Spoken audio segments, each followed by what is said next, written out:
nas meninas cantoras de Petrópolis. E foi bonito demais. Foi.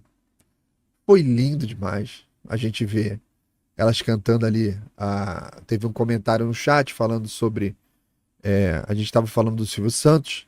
Do Silvio Santos teve um comentário no chat falando, pô, teve gente chamando o Silvio Santos de comunista, porque aquela música lá, lá, lá, lá, ei, lá, lá, lá, lá. Quem não viu, veja de ontem. O autor parece que é um russo. Aí o pessoal, comunista. Eu falei, porra, mas você não pode chamar um russo de comunista. E eu dei o exemplo do Vavilov, que fez a Ave Maria de Cassini e teve que assinar como Cassini. Porque se ele assinasse como Vavilov, ele morreria, seria perseguido e assassinado pelo esse grande admiração e amor que o comunismo tem pela igreja e pelas obras da igreja. Ele vai lá e te mata quando ele tem a liberdade de fazer o que ele quer. Te dá uma boa bala, um bom rifle, um bom paredão, um bom tiro, boa cova.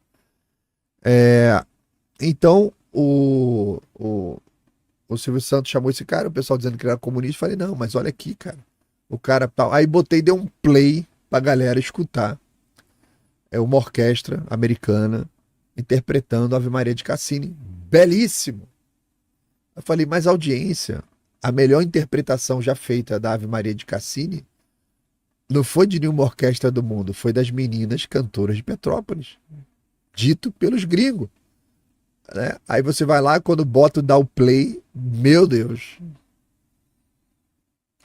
São os anjos na terra cantando. Um negócio belíssimo.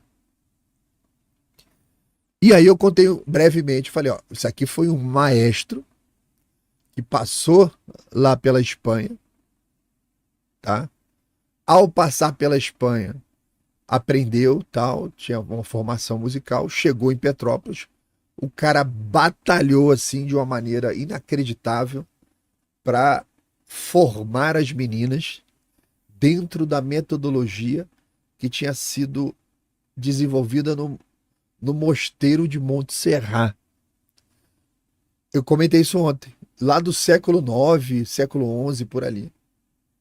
Hoje eu vou contar para vocês a história desse mosteiro, depois, na sequência, quando eles começam a desenvolver os meninos cantores, porque lá no mosteiro são meninos cantores. No Brasil, o maestro adaptou para as meninas cantoras. Então, como que surgiu isso? Como é que funciona isso? Isso tem até hoje. E tem gente famosíssima no mundo inteiro que se formou cantora aí. Eu vou dar o nome já já. Aí depois eu vou contar logo na sequência como que o maestro transportou isso pro Brasil. Eu achei as páginas dele do Instagram e do Facebook, o maestro tá vivo. Tá velhinho, mas tá vivo. O grande autor dessa obra. E é impressionante, tem alguns outros vídeos aqui de umas meninas cantando. Quando elas abrem a boca aí para cantar, meu amigo, o nível é internacional de qualquer uma delas. Qualquer uma delas. E o interessante é ver essa coisa do... Surgiu num município pequeno, ali, Cidade Imperial. E esse dom está espalhado no Brasil inteiro. É porque a gente não tem o meio de pegar essas pessoas que têm esse dom. Não se engane. Este dom que você vê, o altíssimo nível que chega às meninas de Petrópolis, esse dom existe para o esporte, para a matemática, para a medicina. Nós temos isso no nosso país. Se a gente conseguir, por obra, graça divina de Deus, tirar o Brasil dessa lama, o que a gente vai ter aí, sabe?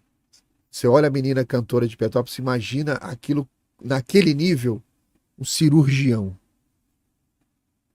um agrônomo, um matemático, um cara de TI, sabe? A gente vai ter isso em todas as áreas, que remete lá para trás, no meu vídeo que eu fiz da Catedral de Colônia, onde eu explico a origem das catedrais, das escolas catedrais e as escolas monacais, por que é que aquelas escolas formavam pessoas capazes de construir uma catedral, que a gente perdeu isso ao longo das eras. Perdeu. Então, o que, que eles tinham ali naquela formação humana? E eu comento, eu uso a música como exemplo. Você pega um pianista, o rapaz está começando a treinar, a menina está começando a treinar, tal, a mão não obedece. A mão não obedece. Então, com o tempo, se você toca um violão, você tem a mesma coisa. Você tenta fazer o acorde, a mão não obedece. Então, a técnica, treino, técnica, treino, técnica, treino, a técnica correta. Você vai. Chega uma hora que a sua mão atende a sua vontade. Você apenas expressa lá no seu interior o desejo de fazer aquela nota e aquela nota acontece. Porque o afinamento corporal, e a palavra que eles usavam era afinamento, entre os seus músculos e a sua vontade era tamanha que a sua mão fazia o acorde no violão, ou no violino, ou no piano. Diante da sua vontade, o seu corpo não resiste, vai lá e executa. Quando você vai ver, sai uma sinfonia inteira ali, sai uma música, sai um monte de coisa. Então, eles faziam com que esse sentimento, esse afinamento, essa técnica se espalhasse em todas as profissões. Marceneiro, quando ele ia trabalhar a madeira, a técnica era tão apurada que ele não errava a maneira de segurar a ferramenta, e tal como um cirurgião. Já viu o cirurgião? Você tem a instrumentadora ali que passa, tem toda uma técnica, um protocolo, de que você entrega o bisturi numa determinada posição, determinado ângulo, de maneira que ele possa pegar sem se ferir, sem se machucar, e já possa fazer o trabalho. Tem toda uma técnica para dar um nó numa cirurgia. E aquilo é feito de tal maneira e tal treinamento, que até hoje os médicos têm muito disso, que aquilo flui na técnica perfeita, com o melhor ponto possível que você pode dar numa cirurgia, não fica nem cicatriz depois, conjunto de técnicas ali, né, para os tecidos se conectarem. Então, naquela época eles faziam isso para todas as profissões. Então, quando um marceneiro ia dar uma talha numa madeira, era o melhor instrumento, afiado da melhor maneira, na posição correta, ângulo correto. E o cara era tão versado nisso, que aquilo flui naturalmente dele. E dele saíam peças magníficas. Quem nunca viu na internet aquelas imagens de determinadas esculturas de mármore, que você olha e a escultura parece uma pessoa viva. Se ela se mexer ali, você não vai estranhar. Tamanha perfeição de músculo, forma, roupa, muita técnica envolvida ali.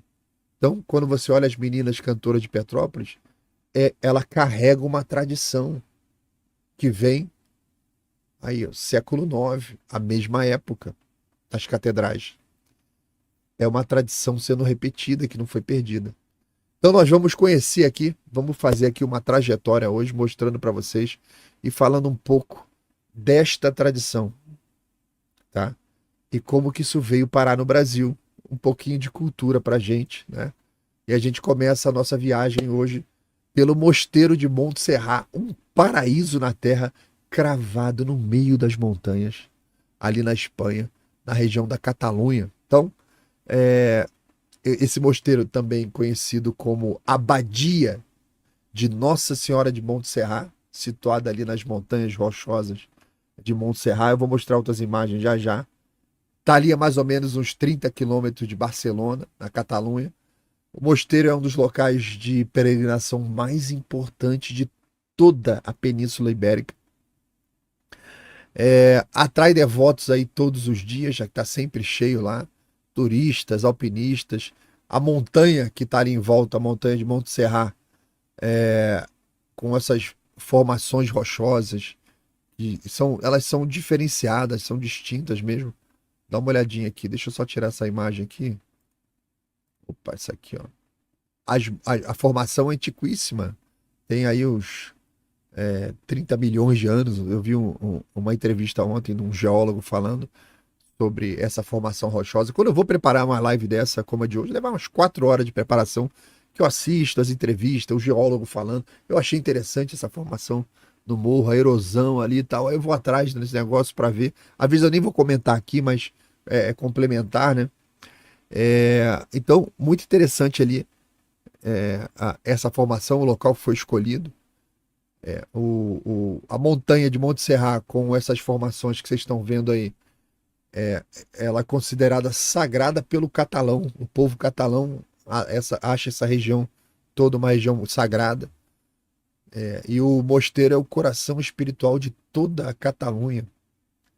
Então, a origem do mosteiro de Monte Serrat remonta ao século IX,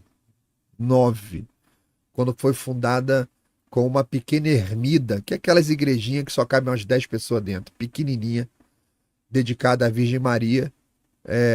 Mas a história de devoção continuada ali do povo da região, parece que, pelos registros, ela ainda é mais antiga, que você encontra ainda evidências e raríssimas documentações, mas existem lá na Espanha, de pessoas falando sobre ir na região para praticar algum tipo de devoção aos cultos marianos, ainda do primeiro século. Então parece que já era um local de peregrinação, de orações, de cultos marianos, lá desde o século I, mas aí a Monte Serrat é do século IX. Então, a partir do século IX, essa ermida, que era também muito antiga, foi ampliada, transformada em um mosteiro beneditino. E a abadia floresceu sob a proteção de condes e reis espanhóis, tornando-se ali centro de espiritualidade, cultura e conhecimento dentro da Espanha. Vou pegar uma outra foto aqui de um outro ângulo. Ó. É grande o lugar, hoje está enorme, né? Foi crescendo ao longo do tempo. Ao longo dos séculos, Monte Serrat sobreviveu a diversos desafios, incluindo sofreu saques durante as guerras napoleônicas. Napoleão foi com a turma deles para saquear esse lugar. A Revolução Francesa, aquela maravilha lá, depois das guerras napoleônicas de merda. Teve a Guerra Civil Espanhola também, que tentaram saquear isso aí, os comunistas foram lá. Mas a abadia sempre conseguiu sobreviver, resistir e se reconstruir cada vez maior, e preservando aí uma tradição de santuário religioso. O mosteiro é especialmente conhecido por abrigar a estátua da Virgem de Montserrat. Eles chamam de La Moreneta, porque é uma virgem de pele morena, bem escura. Então, segundo a lenda, essa estátua, isso é uma lenda, é apenas uma lenda, não tem confirmação nenhuma. Provavelmente nem verdade é, mas o pessoal fala lá da lenda de que essa estátua tinha sido esculpida por São Lucas e trazida para a Catalunha por São Pedro. E é uma história considerada, até por eles mesmos lá, apócrifa, que não tem nenhuma evidência de nada disso. Só uma lenda que atravessou as eras. A estátua é datada entre os séculos XII e XIII, por análise lá de carbono e tal. Aí você já viu que não foi, não é. Né? E ela é uma das peças religiosas mais veneradas de toda a Espanha. De toda a Espanha. De toda a Espanha. A La Morenita é padroeira da Catalunha, tá? E existem vários milagres associados a La Moreneta, e isso atrai cada vez mais peregrinos da Espanha e do mundo. O que eu ia mais falar? Deixa eu ver, deixa eu lembrar aqui. O mosteiro de Montserrat lembra que eu falei que é um mosteiro beneditino ativo, né? Tem uma outra imagem aqui.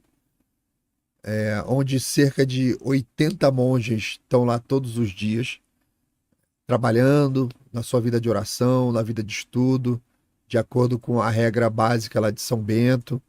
A vida monástica é centrada na oração litúrgica, missa diária, oração das horas. Essa rotina das horas é pesada, sabia?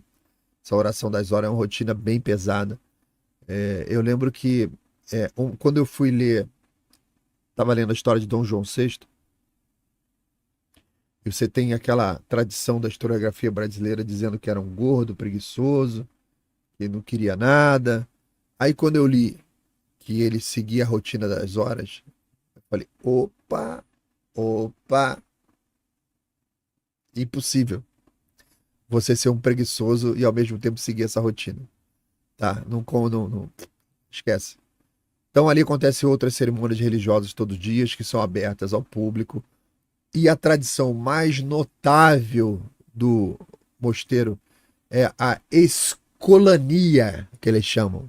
A escolania de Montserrat, que é um dos coros mais antigos da Europa e desempenha um papel central em todas as celebrações litúrgicas do mosteiro. Os meninos, conhecidos como os escolans, né, recebem uma educação rigorosa em música, em arte, além da formação espiritual. Vou mostrar daqui a pouquinho um videozinho dos meninos, tá? Eles têm uma reputação altamente respeitada no mundo inteiro. E isso traz audiência de tudo quanto é lugar. O pessoal vai lá para conhecer, vai lá para ver de perto essa técnica do século 9, 11 ali, que perdura até hoje. E o resultado nós vimos nas meninas de Petrópolis. Meu Deus amado, Jesus. Então, além de ser um centro espiritual, o mosteiro também é um importante centro de cultura ali na Península Ibérica. A abadia possui uma vasta coleção de arte lá dentro. Tem obra, tá? Como Caravaggio, tem obra de Picasso original, tem obra de Salvador Dalí, tem obra do El Greco, tem obra de um monte de gente. Quadros que valem milhões aí, então na história foram doados para lá, estão lá. Você pode ver esses quadros. Essas obras são expostas dentro do Museu de Montserrat, que é uma das atrações culturais. O pessoal vai para a Espanha, quem for para a Espanha, bota aí no calendário, aí no roteiro, dá uma passadinha lá. Eu tive, mas estava tão distante. Não deu, né? Então a biblioteca do mosteiro também é uma outra joia, com 300 mil volumes, incluindo ali vários manuscritos medievais, incunálogos, né? E textos raríssimos. Você tem que pensar, são 1000 anos guardando livros, tá? Então tem coisas raríssimas ali. Então, ao longo dos séculos, a biblioteca ali foi se tornando cada vez mais importante. Teve visita ali de vários teólogos, filósofos, cientistas, atrás de informações, de registros antigos que foram armazenados e guardados ali, enquanto aquilo era perdido em outro lugar, ali ainda tinha as cópias. O mosteiro tem um significado muito profundo na identidade cultural nacional da Catalunha. Então, durante vários períodos de repressão política regional ali, como aconteceu na ditadura do Franco, a abadia foi considerado um símbolo de resistência e preservação, inclusive, da língua, da língua, da cultura e da tradição catalã. Então, os monges ali de Montserrat desempenharam um papel muito ativo na defesa dos direitos culturais e linguísticos da região da Catalunha.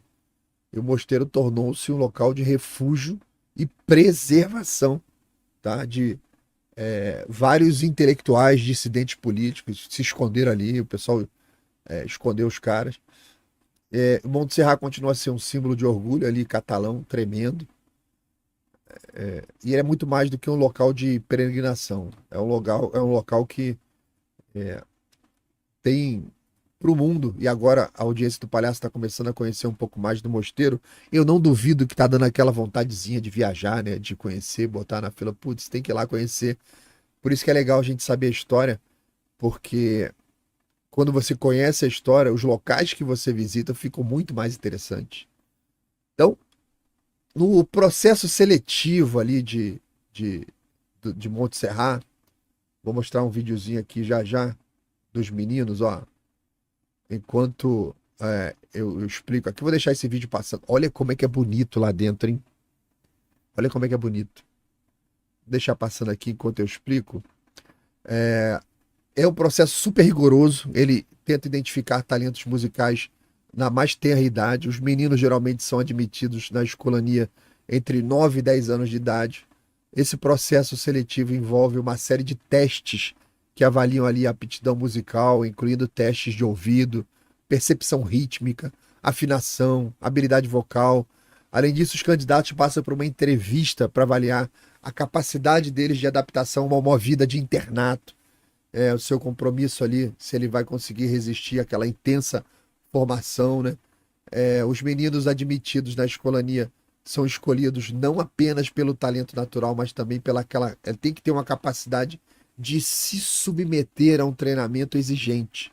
Se ele vai aguentar aquilo ali, porque eles são selecionados de diversas regiões do país, ali da Catalunha, da Espanha, e isso reflete uma dedicação do mosteiro em manter essa tradição ativa,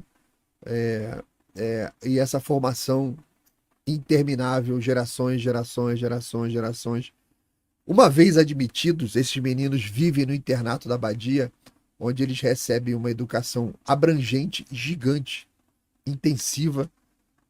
A formação é dividida em 3 partes principais. Primeiro você tem a educação acadêmica, depois você tem uma formação musical, depois você tem todo o desenvolvimento espiritual. Eles não deixam de aprender matemática, física, química. É uma grande escola, mas também tem os grandes momentos lá durante o dia relacionados ao canto e a parte religiosa. É um currículo completo que abrange disciplinas como matemática, ciência, línguas, humanidades. A educação é ministrada por professores dos mais qualificados de toda a Espanha, e o objetivo é sempre garantir que os meninos estejam bem preparados não só para o coral, para a escolania, mas para a vida. Saem de lá quase como se fossem preparados para ser regentes de países, com a formação completa. Quase como uma educação real, né? Que é dada aos príncipes. Então, a formação musical é o coração da escola. Os meninos recebem essas aulas diárias de canto no local, recebem aula de solfejo, teoria musical, instrumentos, piano, órgão. São treinados para alcançar a perfeição técnica completa, tá? E com ênfase na apuração da pureza vocal e na harmonia. O repertório é extremamente vasto, ele abrangendo desde canto gregoriano até obras de compositores modernos, música folclórica catalã, até Beatles entra lá na história. Tem de tudo quanto é tipo de música que você possa imaginar. A vida lá em Montserrat é profundamente espiritual, né? Os escolãs participam das orações diárias, eles participam da missa, como a gente está vendo agora, o início de uma missa. Vou botar um pouquinho de som aqui para vocês ouvirem, ó.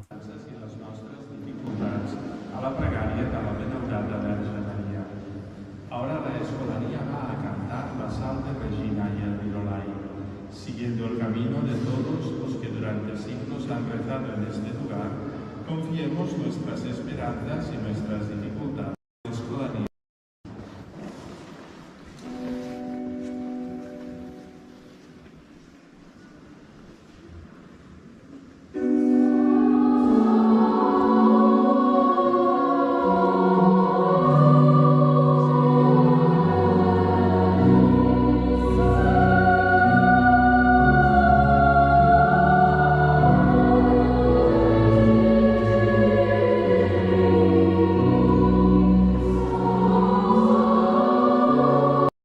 Então eles estão sempre participando de todas as cerimônias ali no local, né?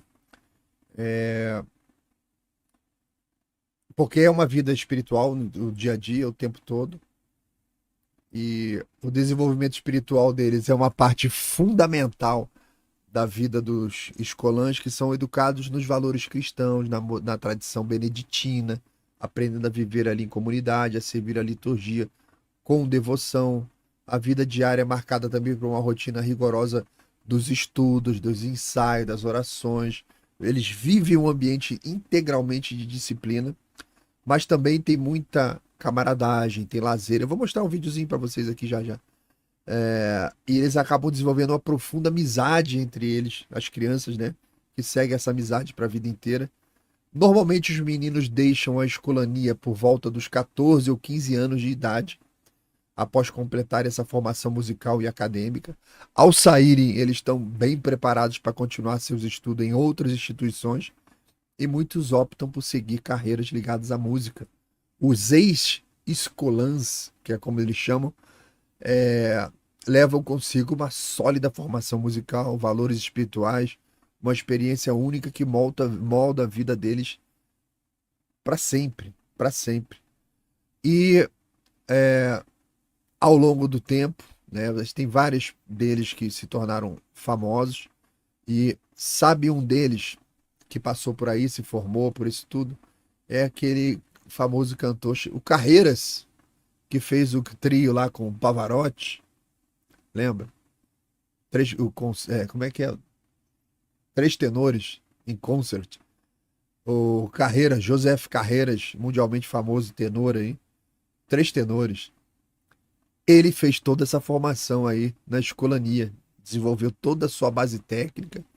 Levou ele a se tornar um dos três tenores ao lado do Plácido Domingo e do Pavarotti. Tá? Então tem muitas pessoas que passaram por ali e hoje estão aí no judiciário, estão nas artes, estão em tudo quanto é área que você possa imaginar, mas passaram e fizeram uma formação por ali. Tá? Muito interessante. Então, deixa eu ver o que eu tenho mais para mostrar para vocês aqui. Tá? Eles estão lá cantando, toda a cerimônia eles vão lá cantar, né?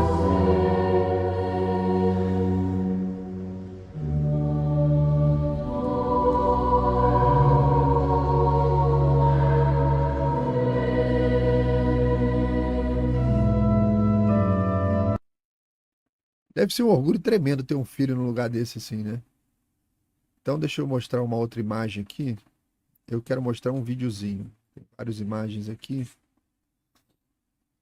É muito bonito esse local onde eles estão aqui. Eu achei muito bonito esse local. Tem algumas fotografias aqui deles, o coral junto para cantar ali. Cara, isso aqui é um negócio muito sério, tá? Muito sério. Deixa eu mostrar para vocês aqui também. Tem um videozinho que eu achei muito interessante, que mostra o dia a dia deles lá dentro, tá? Olha as crianças aí, crianças comuns, crianças normais. Deixa eu achar o ponto aqui, peraí. Deixa eu botar no ponto aqui que o rapaz estava comentando. Eu acho interessante mostrar essa coisa aqui, ó, do dia a dia deles, né? Para tirar essa mística que às vezes alguém pode pensar assim: meu Deus do céu, coitada das crianças, que tortura. Aí todo mundo é voluntário, tá?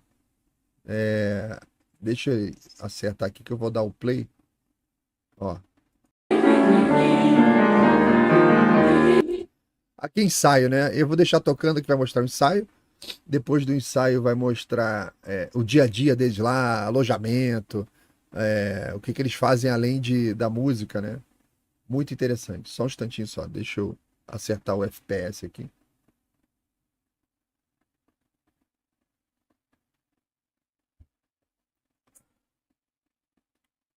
Pronto.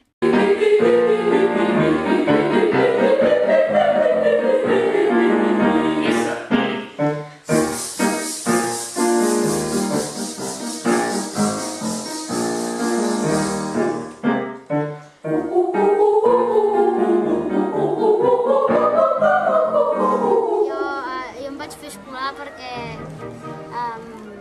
vam anar primer a portes obertes perquè la meva mare ho havia vist al diari i bueno, primer em va semblar molt bé i tot, vaig anar a les proves i no era que estava convençut i deia que no hi volia anar i bueno, al final estic aquí i m'ho passo molt bé. Primer ens llevem a les 7 i una mica més. Eles vão falar aqui como é que é o dia a dia, né? Que acorda, tal, arruma as camas, tá? E tem todo. Vai entrar o videozinho aqui, quer ver? Dutxem i tot, d'11 a 7:15. Després anem a la pregària, que fem cada matí, que resem un Pare Nostre, ho cantem, i beneïm els aliments, i després esmorzem, i a les 8:10 anem a classe. A la 1 toca la salve, i nosaltres ens vestim d'escolar i sortim.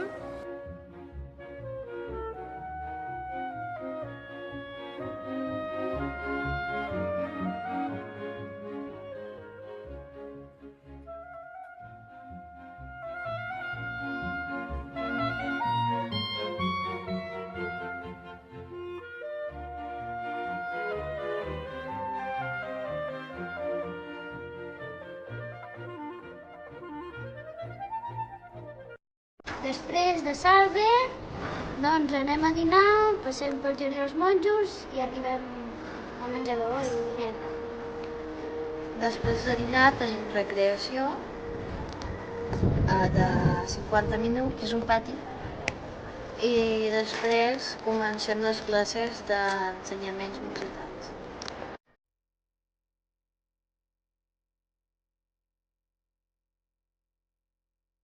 Després de berenar fem assaig, alguns dies instrumentals d'orquestra i llavors arriba l'hora de salve.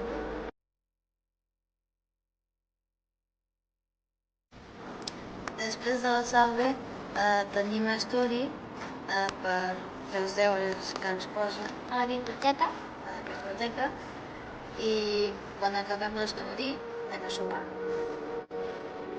Va durar més o menys 3 quarts d'hora.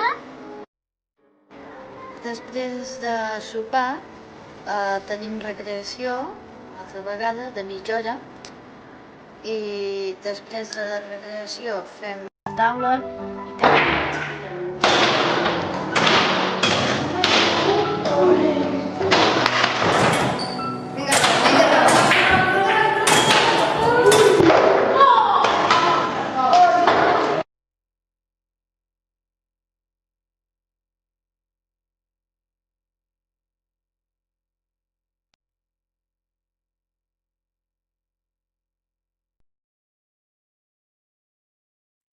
Você veja, são crianças, né? Crianças brincando, crianças ali normais, né? Isso é Ih, xadrez grandão. Mas o que você não viu aqui em momento nenhum foi tela de celular, né? Perceberam? Que quando você precisa ter uma formação completa, séria, tal, as brincadeiras lá também. Saem para fazer passeios na região, por aí vai, é uma formação completa, tá? Completa. Mas aí a história continua, tá? Deixa eu tirar as imagens aqui.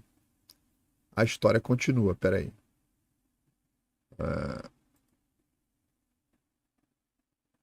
Tá, isso aqui já foi, né? A história continua por quê? Porque a gente tem que rumar a nossa história para esse cara aqui.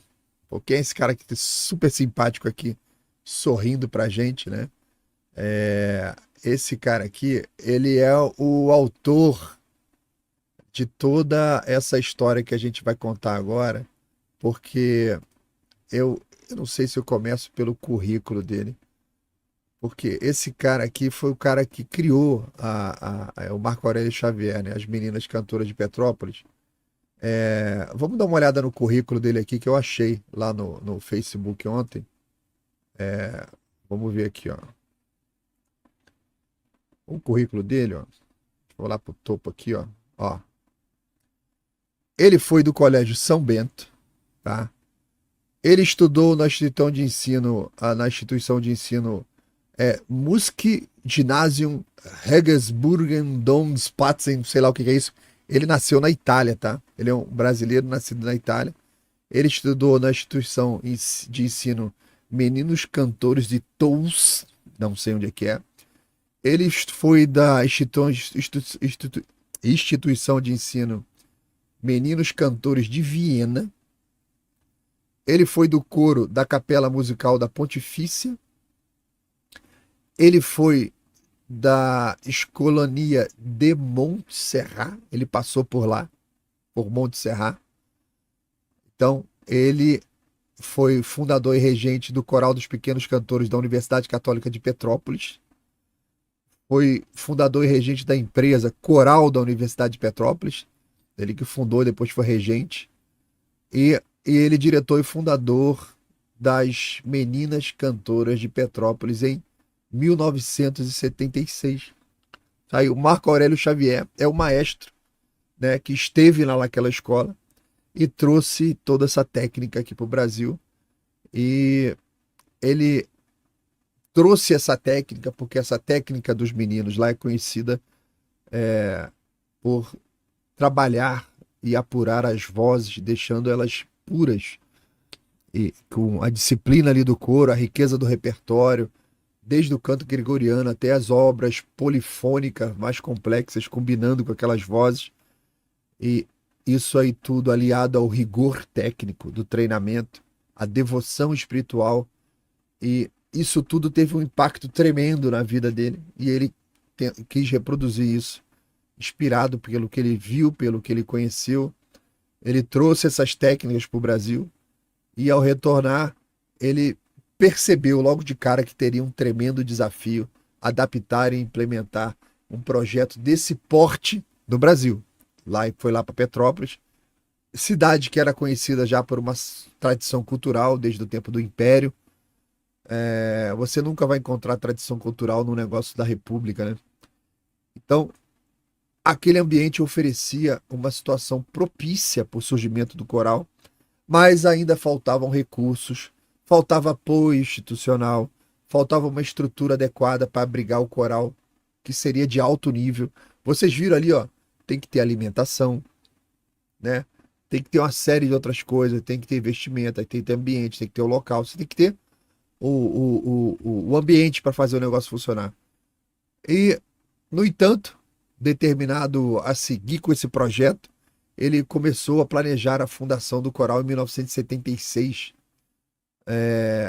Superando as dificuldades, logo no início, o coral foi marcado por inúmeros desafios. O primeiro grande desafio e obstáculo do coral foi a falta de recursos financeiros, como qualquer projeto cultural no Brasil. A criação, então, de um coral juvenil exigia ali investimentos em materiais, instrumentos, uniformes, na infraestrutura. Tinha que ter um local fixo para realizar ensaios, concertos. Não podia ser um local emprestado. Tem que ser um local próprio, com uma estrutura própria. E, além disso, havia necessidade de garantir a continuidade do projeto. Não basta ensaiar para fazer uma apresentação, aquilo tem que ser continuado. E o que demandava um tremendo apoio financeiro, mas tinha que ser estável. E algo difícil de conseguir num país onde as artes frequentemente não recebem o apoio necessário. O Rouanet é para outra coisa, não é para isso. Não serve para isso. Rouanet inventaram é outra mamadeira de dinheiro, vai numa outra direção aí. São raros os projetos dentro da Rouanet que fazem jus ao objetivo, né? Mas aí a República é aquela foto inicial que a gente viu. O Xavier inicialmente contou com a boa vontade de algumas instituições locais que ofereceram os espaços, mas o coral precisava de um lugar fixo que pudesse aí se tornar o lar das meninas. E após negociações e muita persistência, um local foi finalmente encontrado e os primeiros ensaios puderam começar. A falta de apoio institucional também trouxe uma outra barreira, que foi o Xavier teve que convencer a comunidade local da importância de um coral desse tipo para a cidade de Petrópolis. Todo mundo foi contra no começo. Maluquinho aí falando de coral, você é louco. Então, ele começou a fazer palestra, começou a visitar as pessoas, marcar reunião, apresentando o projeto, insistente, cara chato, e ele conseguiu o apoio de algumas figuras importantes na cidade, mas o processo foi muito lento. O cara teve uma tremenda paciência. Com as primeiras dificuldades sendo superadas, o próximo passo foi iniciar um processo de seleção na cidade, né, das meninas que fariam parte do coral. Então, o Marco Aurélio Xavier, que é esse grande personagem que a gente está comentando aí, Ele sabia que o sucesso do projeto dependia não apenas das vozes talentosas, não só isso, mas também de meninas dispostas a se submeter a um treinamento rigoroso, uma vida disciplinada. Por isso que a seleção sempre teve que ser muito criteriosa. Então, o processo de admissão foi divulgado nas escolas de Petrópolis, tá? Foi divulgado em todas as instituições educacionais possíveis lá na cidade. Foram realizados testes vocais com dezenas e dezenas de candidatos, onde o Xavier ficava avaliando ali os aspectos como afinação, extensão vocal, capacidade de aprender, né? E a qualidade natural que cada um tinha. Todas eram imperfeitas, todas tinham defeitos, mas ele estava procurando ali potência. Isso aí eu conserto, isso aqui eu conserto, aquilo eu conserto.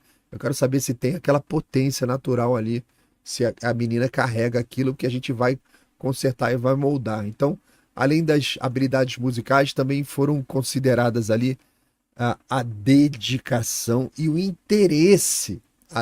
Esquece vaidade. Tinha que ter um interesse legítimo ali de fazer parte, porque era uma rotina de sacrifícios, tá? Então, a primeira turma foi composta, 30 meninas, as idades ali variando entre 8 e 16 anos, e essas meninas passaram por uma série de testes que demonstraram ali o potencial necessário para serem aceitas no coral. Mais uma sequência de testes. Após a admissão, o treinamento começou imediatamente, com ensaios diários, uma rotina. Vou mostrar, tem várias coisas para mostrar para vocês aqui. Uma rotina que incluía aula de teoria musical, teoria vocal, prática do repertório. E um dos símbolos de disciplina e elegância que elas tinham desde a fundação, um dos elementos que rapidamente se tornou um símbolo icônico das meninas cantoras de Petrópolis, foi o famoso sapatinho preto, que todas as integrantes usavam durante as apresentações. O sapatinho, escolhido ali pelo Marco Aurélio Xavier, não era apenas uma questão de estética, tá? Mas também de disciplina. O Xavier acreditava que a uniformidade e a elegância do traje, incluindo ali os sapatos, brilhando, lindo, contribuíam para a imagem profissional e a própria coesão do grupo. Então, se quem conhece criança, criança adora se vestir bem, né? Então, esse sapatinho preto passou a representar a seriedade com que as meninas encaravam seus compromissos musicais. Mais do que um simples item do vestuário, o sapatinho se tornou um símbolo de orgulho para as meninas, que viam como parte integrante da identidade do próprio coral. Era um orgulho elas caminharem pela cidade carregando aquele sapatinho. E as pessoas vendo, essa menina saiu do ensaio lá, ela é do coral, ó. Olha ela lá com o sapatinho na mão ali, ó. Olha, o pessoal adorava, né? Então, ao calçá-lo para as apresentações, elas sentiam-se parte de algo maior, né? De uma tradição, e ao mesmo tempo ali conscientes da responsabilidade de representar o coral com máxima dignidade, né? Então, os primeiros ensaios foram tremendamente desafiadores. As meninas, muitas delas sem experiência prévia em canto coral, precisavam se adaptar rapidamente àquela disciplina, às exigências do maestro Xavier. Ele implementou ali técnicas rigorosíssimas de treinamento vocal. Algumas não resistiam ao treinamento.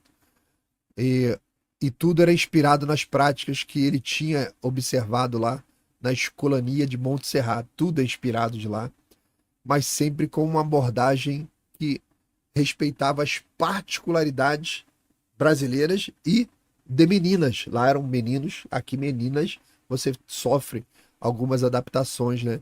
Então, apesar das dificuldades iniciais, os primeiros concertos foram um tremendo sucesso. Tremendo. O povo da cidade nunca tinha visto aquilo. Então, a comunidade local começou a notar a qualidade e a potência do grupo, e as meninas rapidamente começaram a ganhar reconhecimento. As apresentações iniciais realizadas na igreja, em algum evento comunitário, serviram ali para solidificar dentro de Petrópolis a reputação do coral e atrair o apoio de novos patrocinadores e entusiastas da música. A conquista do reconhecimento veio com o tempo e as meninas cantoras superaram os obstáculos iniciais e se estabeleceram como um dos corais mais respeitados da história do Brasil. Então, o coral começou a receber convites para se apresentar em outras cidades. A fama se espalhou, né? A qualidade das apresentações e a dedicação das meninas, do seu maestro, fizeram com que o coral se tornasse uma referência musical coral juvenil no mundo. No mundo, tá? Eu vou mostrar aqui várias imagens já já. Então, cada nova geração de cantoras, os famosos sapatinhos pretos continuavam a ser calçados e simbolizando ali uma continuidade de uma tradição que tinha surgido agora no Brasil, começou em 76, que ali combinava a disciplina, a elegância e a excelência musical. Então, aqui continuando nas imagens, você tem a casa aonde o maestro nasceu, lá na Itália. Tem uma foto aqui da casa onde ele nasceu. Aqui, lá no comecinho, né? Cara, o maestro estava novinho aqui, ó. O maestro com as crianças. Eu adoro essas fotos. Aqui, elas tiveram a oportunidade de visitar Monte Serrat. Ele conseguiu levar as meninas lá em Monte Serrat para se apresentar lá. Eu imagino como deve ter sido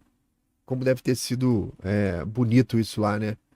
Se você for no perfil dele, Marco Aurélio Xavier no Facebook, tem muita foto antiga do coral, muita coisa bacana para ver aqui, tá?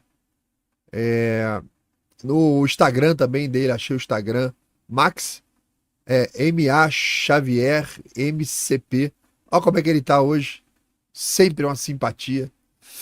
Tá aí comentando as coisas do Brasil, tal. Muito interessante, muito legal aqui, ó. Vários vídeos. Tem um videozinho que eu vi aqui. Esse aqui, ó. Quando eu botei ontem a Ave Maria de Cassini, quem tava cantando era uma menina moreninha que tá ali atrás, né? Eu fiquei sabendo que ela tá trabalhando hoje na área de moda, foi trabalhar com roupa, foi vender roupa e eu acho que ela tá na área de moda hoje em dia, trabalhando, já tá com nossa idade, né?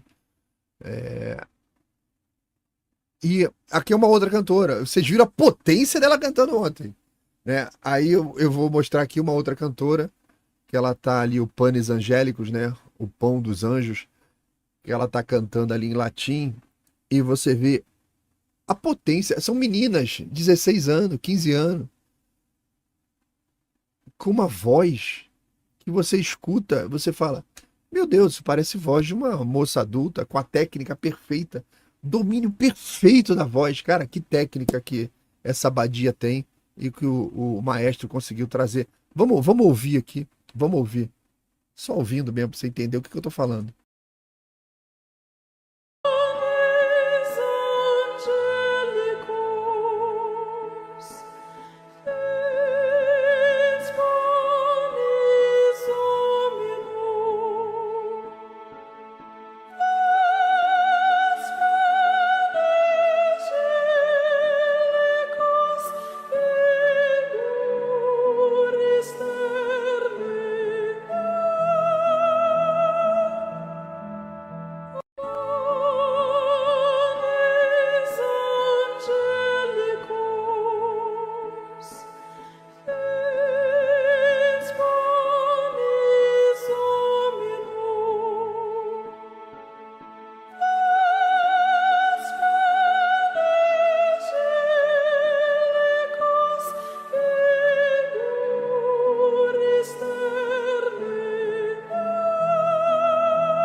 É bonito demais. Olha o que a técnica faz, né? O que a técnica faz? Você pega uma jovem, uma adolescente e você consegue fazer ela cantar assim. Imagine em todas as áreas, as profissões, as outras vocações, todas que o ser humano tem, né? O quão alto a humanidade podia estar se a gente não tivesse aí perdido no dia a dia na guerra contra as ideologias. Por isso que você lembra o segundo segredo de Fátima, né? Cara, vamos consagrar a Rússia ao meu imaculado coração para que ela não propague os seus erros pelo mundo. E você vê aonde que a humanidade poderia estar hoje se a Rússia não tivesse propagado seus erros pelo mundo. E a gente tivesse aí nessa briga ideológica que está em tudo quanto é lugar. Né? Se tivesse todo mundo focado num único sentido, num único caminho. Aí uma foto do coral, né? Lá em Petrópolis, das meninas. Aqui tem uma página delas no YouTube. Vocês conseguem achar com facilidade, tem muito vídeo antigo, muita coisa antiga. E é uma pena que elas surgiram numa época que o audiovisual não era o forte da época, né? É uma pena, porque os registros, tirando a gravação que elas fizeram de estúdio, de disco, sempre o áudio tem um problema, sempre tem uma coisa... Putz, uma pena. Aqui tem uma matéria, né? Porque o que aconteceu, tá? Com o tempo passando, o apoio financeiro é sempre um problema, aquela coisa do apoio continuado. Manter um grupo desse de coral do alto nível que ele sempre mostrou requer recursos contínuos para cobrir despesa, uniforme, instrumento, viagem, salário das pessoas, apresentações, principalmente a manutenção da infraestrutura do local. Então, à medida que os anos avançaram, o apoio do coral, que o coral recebia de patrocinadores, instituições, começou a diminuir, deixando a administração numa situação cada vez mais difícil. E além das dificuldades financeiras, o maestro Marco Aurélio Xavier já estava há 40 anos trabalhando no projeto, né? Que havia sido a alma e o coração, o maestro é a alma e o coração disso tudo aqui. Ele começou a enfrentar alguns problemas de saúde, já com idade avançada. Ele se encontrava ali com tudo isso para resolver, vida pessoal, a energia, não está mais com aquela intensidade de sempre. Então, a saúde ali fragilizava-se, fragilizada, né? Significava que ele não podia mais manter aquele ritmo. Isso é super natural, porque além da continuidade das cantoras, tem que ter a continuidade do maestro, dos outros funcionários, né? Ninguém é de ferro. Mas com os recursos limitados, como é que você faz um negócio desse? Como que você faz? O certo seria, talvez, o Brasil, se fosse um projeto amplo, você ter gerações de brasileiros sendo enviados lá para Monte Serra, para no futuro, talvez virar a ser um substituto do maestro. Uma coisa continuada, né? Outra coisa que também contribuiu para o encerramento do projeto foi a mudança de interesse, de prioridade das novas gerações. As meninas que ingressavam no coral muitas vezes enfrentavam a pressão ali para equilibrar seus compromissos escolares com a dedicação intensa que o coral exigia. Isso resultou numa menor taxa de retenção e, consequentemente, dificuldade de manter o nível de excelência que sempre havia sido a marca do grupo. Então, o anúncio e a reação em 2016, após lutas para manter o coral em funcionamento, o Marco Aurélio anunciou que as meninas iam encerrar as atividades. Então, vou passar essa matéria aqui para vocês darem uma olhadinha. Tomara que depois ninguém corte isso aqui dizendo que isso é matéria da Globo. Então, só você que está ao vivo vai ter o privilégio de ver, depois eu vou ter que cortar. Vamos lá. Né? E durante as entrevistas, muita emoção. E agora todo mundo está na torcida para que o coral consiga se reerguer, porque dinheiro não tá fácil para ninguém. Vamos ouvir. Ana é advogada, a Joana é nutricionista. E o que será que elas têm em comum? Nós fomos meninas cantoras de Petrópolis. Elas guardam todas as lembranças do coral, artigos de jornal, o programa das apresentações, fotografias. A Mariana não tira do pescoço a medalha do coral. Tem tatuada na nuca o símbolo de Nossa Senhora de Monte Serra, a padroeira das meninas cantoras. Nada que eu faça, nada que eu possa oferecer esse mundo vai retribuir o que Deus me oportunizou viver durante aqueles 9 anos da minha vida. Já se passaram aí 20 anos mais que eu saí. Eu saí do coral, mas o coral não saiu de mim. E nunca vai sair.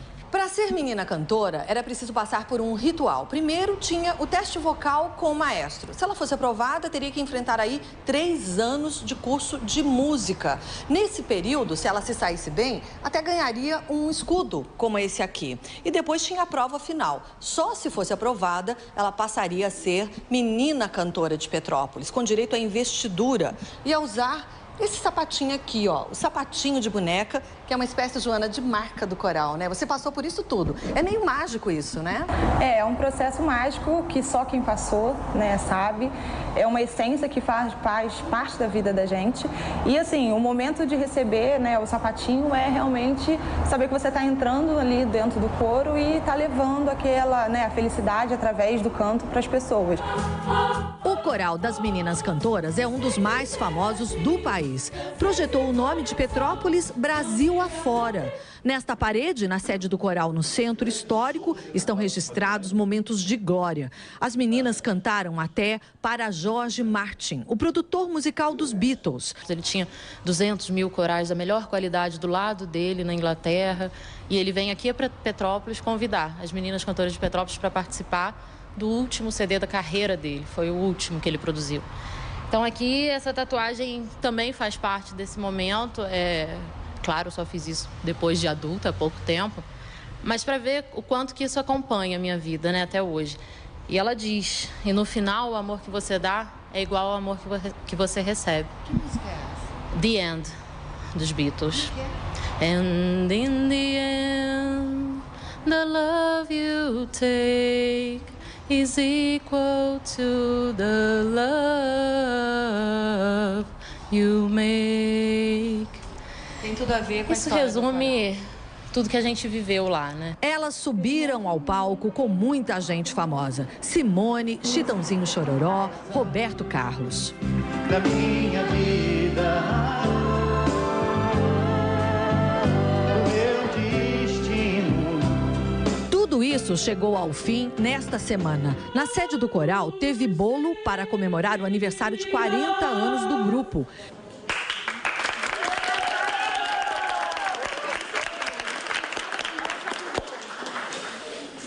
E o maestro Marco Aurélio Xavier anunciou o encerramento das atividades das meninas cantoras de Petrópolis. O motivo é financeiro. O maestro diz que faltam recursos para dar continuidade ao trabalho. Mas os pais mantivemos este coro 40 anos, quase meio século, com os meus 10 dedos e com a minha garganta. Mas a crise pegou todo mundo.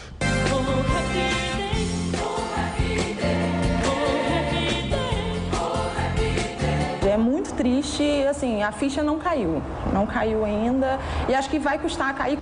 É como se fosse uma pessoa que faleceu. O meu sentimento é esse. É uma grande perda se realmente essas atividades forem encerradas para toda a cidade, para a classe artística e em especial para o segmento de canto coral. Será esse o fim de 4 décadas de música, arranjos inesquecíveis e apresentações emocionantes?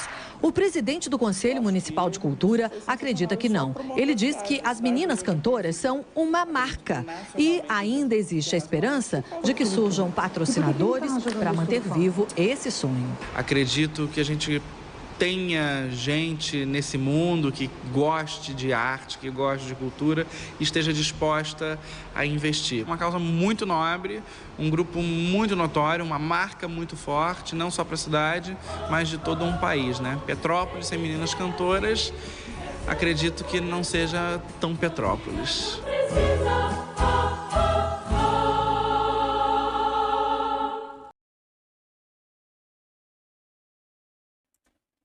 Vamos lá, cadê minha irmã? Cadê eu aqui, ó.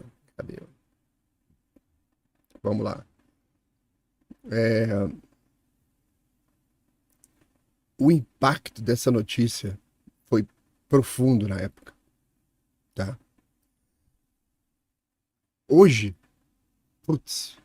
8 anos depois, estou aqui contando para vocês, e é um impacto do mesmo jeito. Imagine quem viveu o coral, né?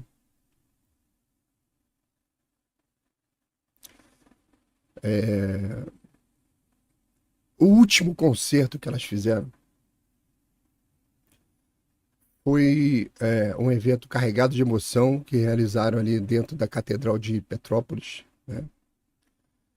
Que guarda ali o, os- o nosso queridíssimo imperador Pedro II, sua esposa, a Princesa Isabel, Conde D.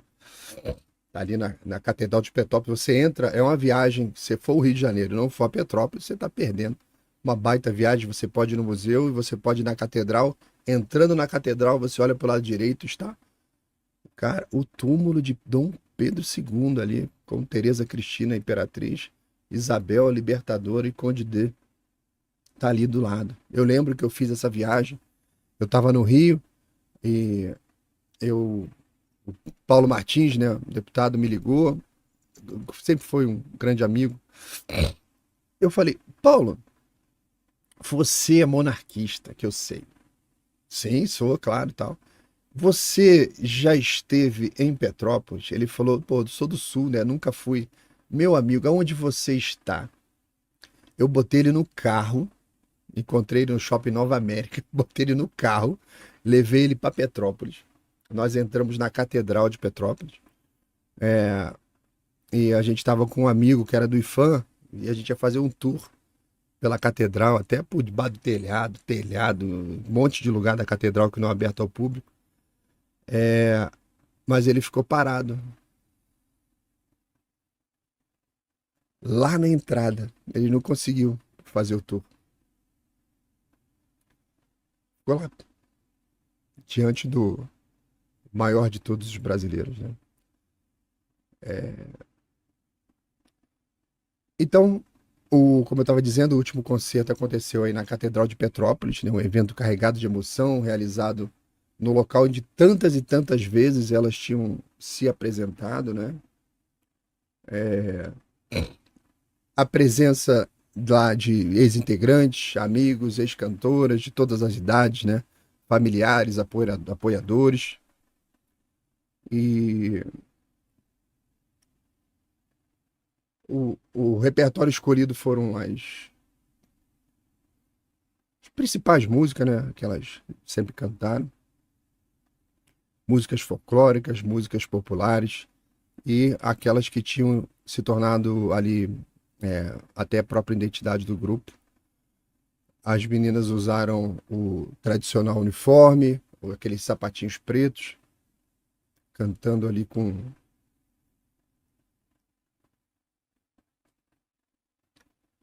todo o coração, como tem que ser, né?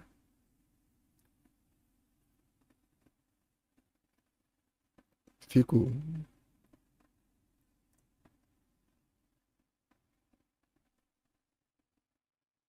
Que vocação brasileira, né, cara? Que coisa estranha, cara. Que coisa esquisita. Como eu vi aqui no chat alguém comentando, cara, o Brasil é uma sucessão de decepções, de coisas valorosas que a gente vai jogando na lata do lixo, né? Isso aí é uma coisa meio continuada, né? Então, foi muito difícil aquele dia para todo mundo que fez parte do projeto, todo mundo que estava ali presente. Eu peguei um trechinho aqui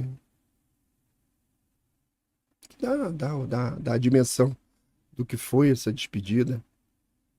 Um trechinho são 3 segundos ali. 3 segundos de uma das cantoras, né?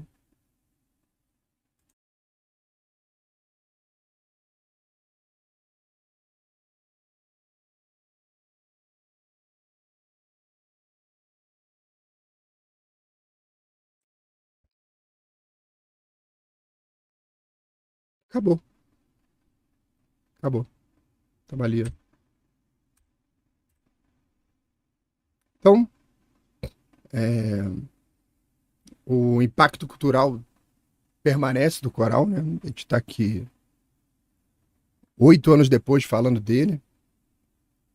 As gravações que foram feitas aí ao longo do tempo, as memórias, estão aí nas redes sociais, todo mundo pode compartilhar, pode ver, pode procurar. Mas dá, né, cara? Dá uma tristeza tremenda Ver como que a gente joga no lixo as coisas. O coral influenciou a formação de vários outros corais aí pelo Brasil, que não conseguem manter aquele nível a tradição, a técnica, que o negócio realmente é muito sério, muito profissional. E as vozes dessas meninas que um dia encontraram plateias aí do mundo inteiro, silenciadas. Mas permanece aí como um eco de tudo o que é possível alcançar com dedicação, com paixão, um amor profundo pela música.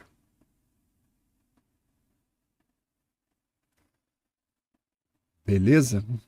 E aí, você que chegou agora aqui no final do vídeo, cara, obrigado por chegar aqui, importante isso. Curte, compartilha, se inscreve no canal, entra no clube de assinantes, faz o que você puder aí para ajudar o Palhaço a trazer mais notícia. Obrigado, tá? E bota no grupo da família, fala assim, olha o Palhaço. E você também pode mandar dica, se você acha que tem alguma notícia que você queira ser comentada, é só me marcar nas redes sociais, procura aí Laudelino RJ, bota no Twitter, bota no Instagram, vai marcando aí que a gente traz e comenta aqui. Valeu, galera, um abraço.